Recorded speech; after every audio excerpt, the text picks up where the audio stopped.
youth runner magazine here at Santiago High School with Coach Rick Etheridge, whose girls teams, the DMR ran a 11:37:35. Rylee Blade ran a 15:16 in the 5K.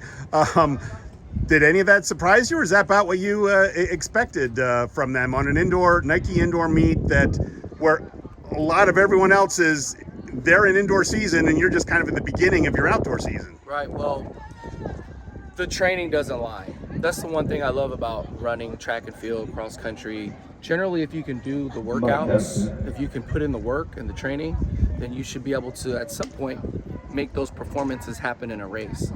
So the training has been at a really high level. I figured Rylee could break the national record in the 5K. I figured possibly somewhere around 15:20. Mm-hmm. She exceeded maybe what I expected. Right. But I never put anything past her because she's totally capable. I mean, right. She's totally capable. Yeah. And really that's the athlete's job. You know, the coach sets a bar and it's right. the athlete's job to jump the bar. Right. Or run faster than the mark that was set. Right. And so we set the pace in practice of what I wanted her to shoot for. And then she goes out in the race and she supersedes it. And, you know, it's just a testament to her will, her determination, her sacrifice, her commitment, you know, the level of dedication that she shows on a 7 days a week, 24-hour schedule. Like, she's just, everything revolves around making sure that she's right, that she's ready, and she's prepared. And so the results are because of all the work that she's put in all season long. And not just her, but the team right. as a whole. Right. Now, for the DMR, which was the next day, right? You ran the DMR the next day. Rylee ran the lead leg, whereas other times you might have her run the anchor leg and Braelyn run the lead leg, but that was just because she had just run the 5K, correct? Yes, exactly. So, but you could also swap Taylor and Nicole too, potentially, yeah, well, right? That's also something that I pride myself on in my coaching, is that my athletes generally can do the 400, the 800, the mile, right. even the 2 mile, because of the way the training is set up. I believe that to put value on my kids, my athletes, that they should be able to do more than just one event. And so college will be looking at an athlete who has 400 meter speed but can run the mile, right? You know, that can, you know, go out to cross country.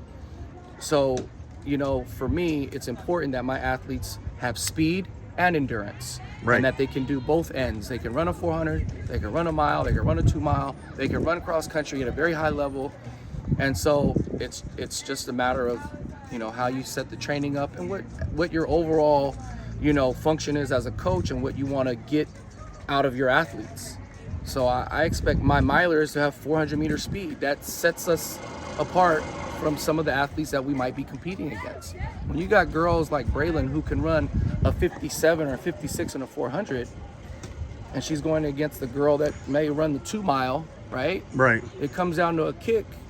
Right, it's going to be very hard to beat Braelyn at the end of a race. Right. They've all got that kick. As she proved in that distance medley relay.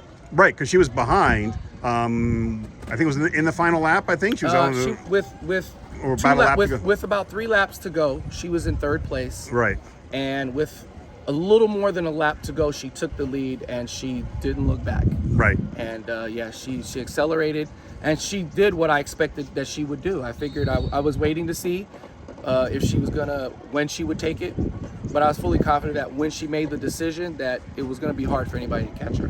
Did you have a time expectation, or not expectation, but a goal, or what you had in mind? Hey, this is what this team could do, and also knowing that they would get some pretty good competition in there. Well, yeah, because I knew the competition was going to be strong, as it's Nike Indoor Nationals. Right. My only goal for the team was, let's just position ourselves to try to win the race. Like, let's do what we can. We'll worry about the time later. You know, if we get a good time, great. But you can't take away a national championship. Right. We can always get a fast time. Sure. But that national title now it's at Santiago High School. #1 time in the U.S. Faster than even New Balance Nationals. Right. #1, and so we got the championship, and the time came with it, which was nice. We focused on winning. Right. You know, and you figure you'd probably have a good time if you won, knowing what the competition was going to be, right? Yep. And so how many more times might they get an opportunity to run the DMR, do you think? That unit specifically will run again at Mount Sac. At Mount Sac. Mount Sac relays. And we will be going for a time that day, and we will be trying to break the national record. Right, okay. Yeah. Okay, so, but do you think you would probably in that one swap Braelyn and Rylee, or does it kind of depend on where they're at in their workouts? Yeah, never. If I knew, I wouldn't even tell you. But fair enough. But I'm not really sure right now. Right. But but like you said, you have that flexibility in their training, and that they're both able to run different legs of races. Right. So. It's just going to be the week leading up to it, see where we're at and how I'm feeling about where, Rylee is our senior. She's the superstar of the team. Most coaches would just probably put her on anchor, right? But it gives me flexibility with Braelyn. Braelyn having run 4:39 in the mile, I can go either way and feel pretty confident about the outcome. Right.